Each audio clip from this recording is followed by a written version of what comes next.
supposed to say my name? Yes. Okay, Javier. Pam. Iris. Clara. Han. Caleb. And I'm the director, Caden. Okay. Today, my name's Caleb Smith. This is from our speech class at Lone Star. Today's date is December 22nd at 4:25. I'm doing a formal speech on Mario.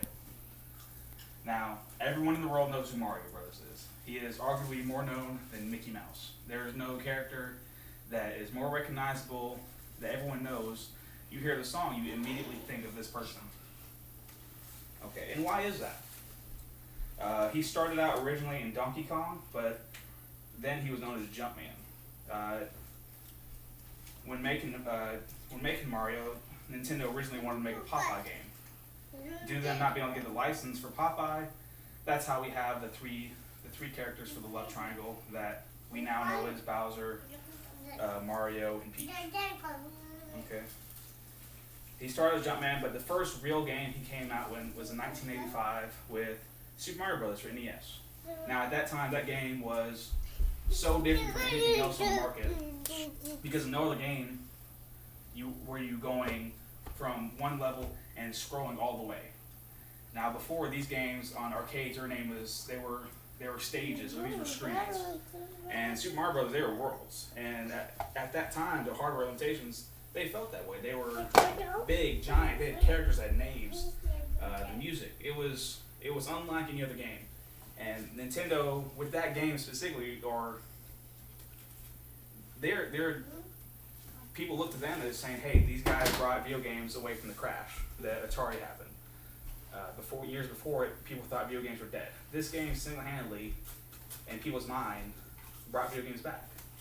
So every time you're playing a game or something, your grandparents ask, hey, what are you doing? You playing that Nintendo? Super Mario is because everyone associates it with Nintendo. Super Mario Bros. Is super important. The music. When making Super Mario Brothers, composer Koji Kondo, they didn't start making music until after the game was completed.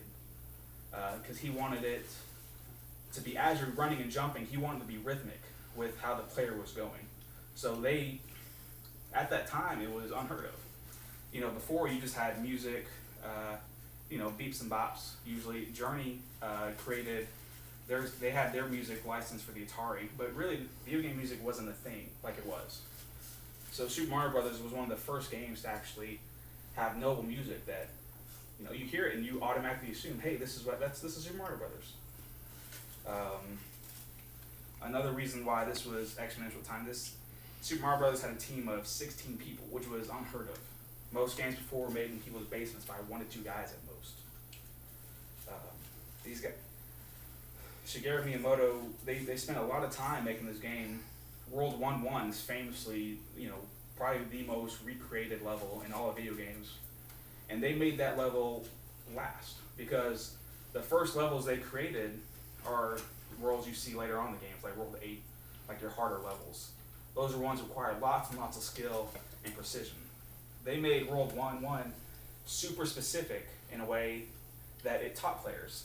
If you see, how many people have died on the Goomba right away, that teaches you to jump. The small ways that level is designed, it teaches you how to play without even thinking. So, I have to jump here. Oh, I hit this block with a question mark. I get bigger. It was so forward thinking at the time that it changed all games to come. And it continued to do that later on with Super Mario Bros. 3. By that time, it was a cultural phenomenon. The movie The Wizard, that whole movie is an ad for Super Mario Bros. 3. It's based on this Nintendo World Championship. By that time, it captured the youth of the nation. In Super Mario Bros. 3 at that time, it was one of the first games where it was scrolling right to left. And like I said, it was so forward thinking because at that time, other companies weren't doing what Nintendo was doing with their games. Just going right left. They were changing everything up. With their games, they were making it to where anything was possible. And another big thing they did was the Super Mario 64, one of the first games, Nintendo's first games cracked at 3D. Now, it wasn't the first 3D platformer or 3D game.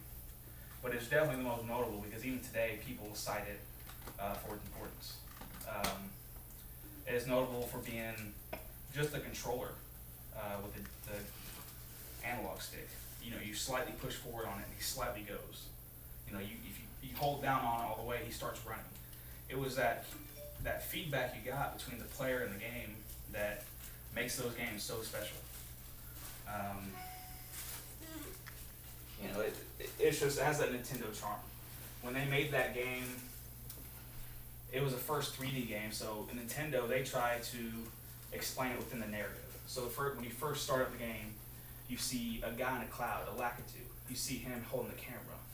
So even in their game, they tried to construct it within a narrative, device. Oh, this is why we have it. It's a camera guy following Mario around.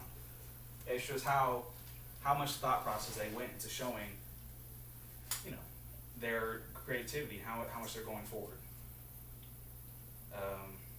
Other than that, like I said, Mario, he is more important culturally, than any other character as far as sight goes.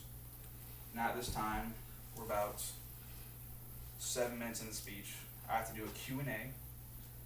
Everyone knows who Mario is, but is there any questions anyone had about what you might not have known, like how he came to be, or why is he so important still today? Claire. Well, I just want to know what happens when you get 100 coins at the end of the level. Yeah, that's really great.